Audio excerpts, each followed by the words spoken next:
Welcome to the next video. In this particular video, we are going to learn about biotechnology. तो यहाँ पर biotechnology में हम उन टेक्निक्स का वर्णन पढ़ेंगे जिसके द्वारा मानव के लिए उपयोगी एंजाइम और उस ऐसी प्रोसेसेस का अध्ययन करेंगे जो मानव के लिए उपयोगी हैं और ऐसे एंजाइम्स हैं जो जिनका प्रोडक्शन लार्ज स्केल पे किया जाता है और मानव के लिए वो उपयोगी हैं, उनके बारे में अध्ययन करेंगे। तो बिना देर किए हुए इस चैप्टर को यहाँ पर अपन ऑफिशियली शुरू करते हैं। तो यहाँ पर देखें सबसे पहले तो ओल्ड बायोटेक्नोलॉजी।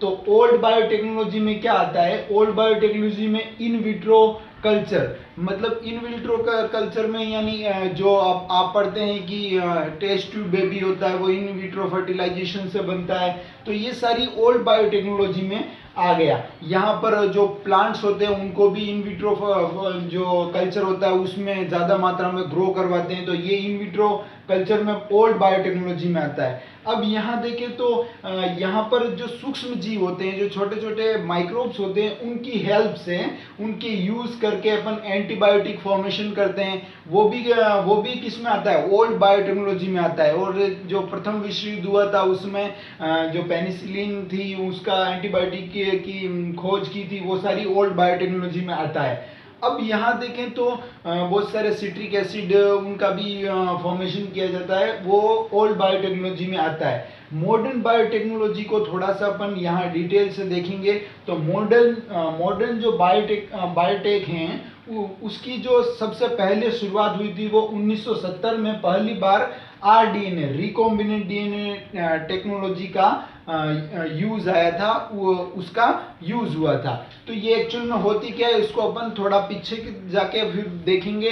पहले आप थोड़ा सा और चीजें समझ लेते हैं। तो रिकॉम्बिनेंट डीएनए टेक्नोलॉजी में रिकॉम्बिनेंट जीव भी हो सकता है और रिकॉम्बिनेंट प्रोटीन भी हो सकता है। मतलब ऐसा है कि जो यहाँ पर अपन जीन की हेर फेर करेंगे।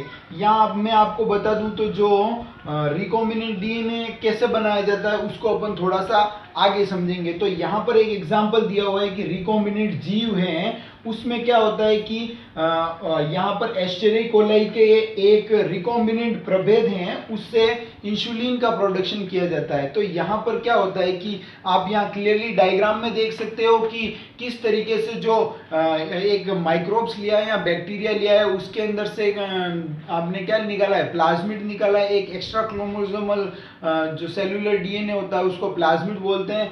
और यहाँ वो प्लाज्मिड निकाला है, उसको सेम रेस्ट्रिक्शन एंडोन्यूक्लियस से काटा है। और यहाँ पर ह्यूमन होता है, उसकी जो इंसुलिन जीन होती है, इंसुलिन प्रोडक्शन करने के लिए जो जीन होती है उसको दोनों को सेम रेस्ट्रिक्शन एंडोन्यूक्लियस द्वारा काटा। फिर उनको जो प्लाज्मिड था उसको उसके साथ लाइगेज द्वारा जोड़ दिया जाता है और फिर उसको किसी नए ऑर्गेनिज्म में ट्रांसफर किया जाता है। और यहाँ पर जो ऑर्गेनिज्म होता है वो आगे जाके फर्दर अपनी क्या करता है, जो अपनी पॉपुलेशन को बढ़ाता है। और वो पॉपुलेशन होती है वो किसका, वहाँ पर जाके वो जीन, इंसुलिन की जीन क्या होती है? एक्सप्रेस होती है, क्योंकि हमने उसके जीनोम के साथ उसको जोड़ा है। अपनी जो इंसुलिन की जीन है, ह्यूमन इंसुलिन की जीन को बैक्टीरिया के साथ जोड़ा और बैक्टीरिया अब किसका प्रोडक्शन करने लगेगा? इंसुलिन का।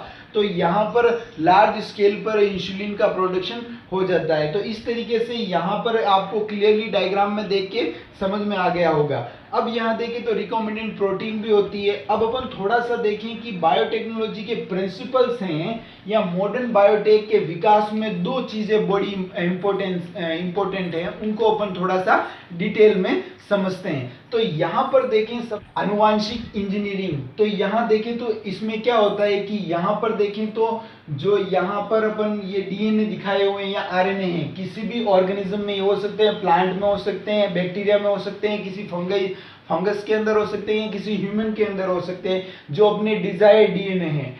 अब यहाँ से एक डिजायर्ड डीएनए या डिजायर्ड अपना जीन है उसको वहां से काटेंगे और उसको प्लाज्मिड के अंदर अपन लाइगेज के द्वारा सेट करेंगे। लाइगेज एक एंजाइम है, उसके द्वारा अपन यहाँ पर सेट करेंगे। और यहाँ से अपन क्या करते हैं कि किसी होस्ट ऑर्गेनिज्म में डाल देते हैं। अब यहाँ पर इससे क्या होगा कि जो यहाँ पर जो होस्ट ऑर्गेनिज्म के जीनोम के साथ इसको जोड़ देते हैं तो फिर क्या होता है कि उसका फिनोटाइप चेंज हो जाता है, और यहाँ पर जो भी अपने जीन डाला है वो आगे जाके एक्सप्रेस होगा, और वहाँ से अपने को जो भी अपने को डिजायर्ड प्रोडक्ट चाहिए वो वहाँ पर मिल जाएगा। तो ये जेनेटिक इंजीनियरिंग है कि ये काटना और ट्रांसफर करना, ये सारा जेनेटिक इंजीनियरिंग में आता है। दूसरा है बायो प्रोसेस इंजीनियरिंग। अब यहाँ पर बड़ा ध्यान रखा जाता है कि यहाँ पर सबसे इंपॉर्टेंट चीज है कि माइक्रोबियल कंटामिनेशन फ्री यहाँ का जो एनवायरनमेंट होता है, बायो प्रोसेस इंजीनियरिंग का ये यूज है कि यहाँ देखें तो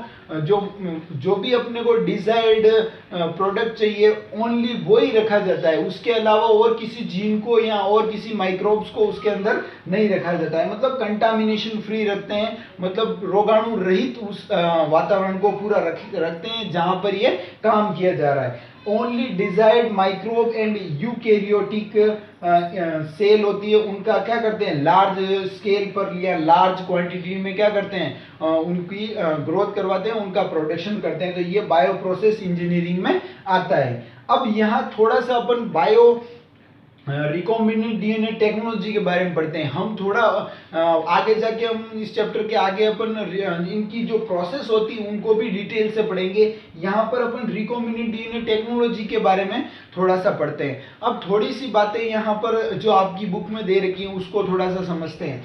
मतलब ये है कि आपने सेक्सुअल रिप्रोडक्शन और एसेक्सुअल रिप्रोडक्शन के बारे में कुछ सुना होगा। जैसे एसेक्सुअल रिप्रोडक्शन होता है, उसमें क्या होते हैं कि जीन जो एक ऑर्गेनिज्म होते हैं वही उसकी जो संतानें होती है उसमें वो के वही जीन चले जाते हैं, वहां पर किसी भी तरीके का कोई क्रॉसिंग ओवर नहीं होता है और कोई भी किसी भी तरीके के परिवर्तन नहीं आते, कोई भी चेंजेस नहीं आते, कोई भी इंप्रूवमेंट नहीं होता है नेक्स्ट जनरेशन में। एसेक्सुअल रिप्रोडक्शन में, सेक्सुअल रिप्रोडक्शन में क्या होता है, क्रॉसिंग ओवर होता है और जो नेक्स्ट जनरेशन होती है वो थोड़ी पिछले वाली से बेस्ट होती है। तो यहाँ पर देखें तो यहाँ पर क्रॉसिंग ओवर होता है, जो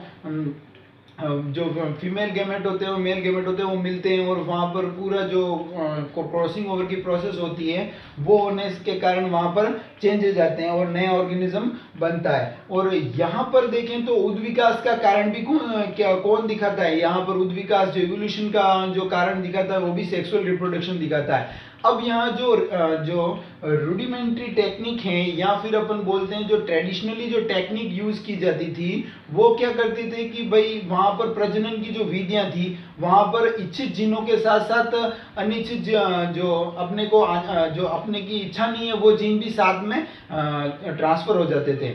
अब यहाँ देखें तो आपने जो देखा होगा कि भाई जो पुरानी टेक्निक थी वहां पर क्या होता था कि सीधे डायरेक्ट फर्टिलाइजेशन करवा दिया, अच्छी नस्ल का जो अगर नस्ल का इम्प्रूवमेंट करना था कि बेल की अच्छी अपने आगे जाके पढ़ते भी हैं कि भाई कि अच्छी नस्ल का प्रोडक्शन करने के लिए अपने मेरिनोरैम्स और यहाँ पर अच्छी क्वालिटी थी उनको उनका क्या करवाया था, रिप्रोडक्शन करवाया था और वहाँ पर नेक्स्ट जनरेशन अच्छी मिली थी।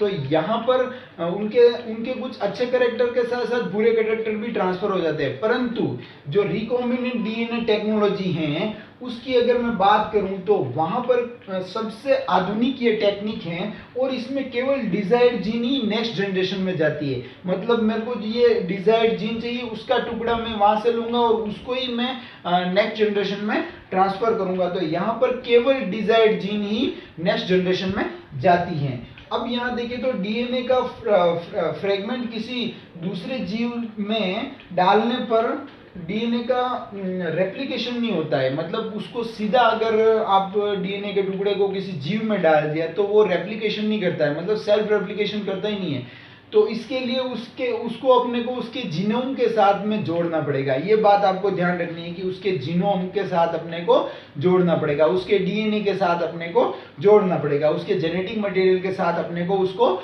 जोड़ना पड़ेगा। सीधा जीव में डालोगे तो वो सेल्फ रेप्लिकेशन नहीं करेगा, अपना जो डिजायर्ड जीन है वो सेल्फ रेप्लिकेशन नहीं करेगा, उसके जीनोम के साथ में जोड़ना पड़ेगा तभी जाके वो क्या करेगा, रेप्लिकेशन करेगा। अब यहाँ देखें तो थोड़ा बहुत अपने को वो समझ लेना चाहिए कि जो होस्ट के अंदर जो भी होस्ट है, यहाँ पर ये होस्ट ऑर्गेनिज्म है जिसके अंदर अपन ट्रांसफर करना चाहते हैं डीएनए, उस होस्ट ऑर्गेनिज्म के अंदर ओरिजिन ऑफ रेप्लिकेशन होता है।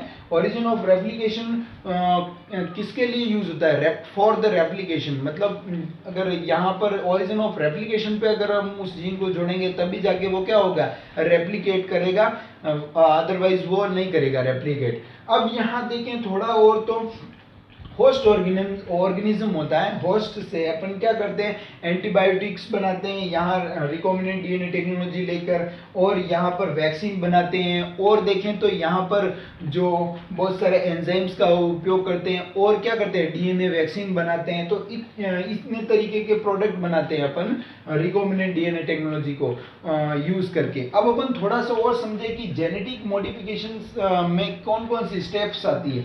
तो सबसे पहले क्या चीज होती है वो आप थोड़ा सा समझ लो कि सबसे पहले जो भी डिजायर्ड जीन होती है उसको पहचानना है, और फिर आफ्टर उसको पहचानना है और उसको बाहर निकालना है, और फिर उसको आफ्टर उसको होस्ट में एंटर करा देना है, जो भी होस्ट होता है उसके एंटर करवा देना है, और उस जीन को होस्ट के अंदर बनाए रखना है, और उसको नेक्स्ट जनरेशन में स्थानांतरित करवाने की भी जिम्मेदारी अपनी ही होती है।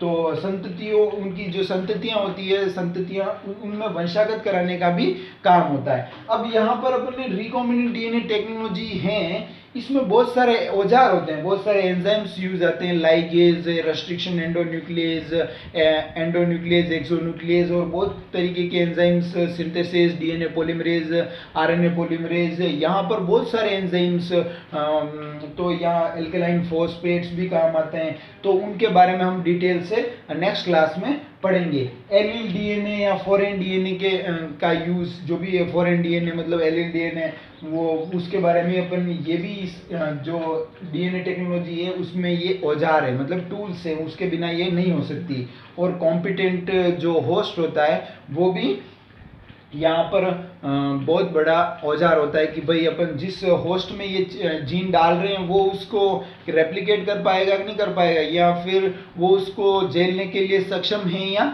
नहीं है। तो यहाँ पर जो भी बाय डीएनए होता है या बाय डीएनए होता है, जो फॉरेन डीएनए होता है, वो अगर ओराई से जुड़ जाता है और होस्ट के अंदर सेल्फ रेप्लिकेशन करने लग जाता है तो इसको ही अपन क्या बोलते हैं, क्लोनिंग बोलते हैं। तो इतनी सी बात आपको क्लियर हो गई होगी। हम नेक्स्ट वीडियो में किसके बारे में बात करेंगे, इस एंजाइमों के बारे में बात करेंगे, रेस्ट्रिक्शन एंडोन्यूक्लियेज, एक्सोन्यूक्लियेज, इनके बारे में कंप्लीट डिस्कशन करेंगे। Thank you, please subscribe this channel.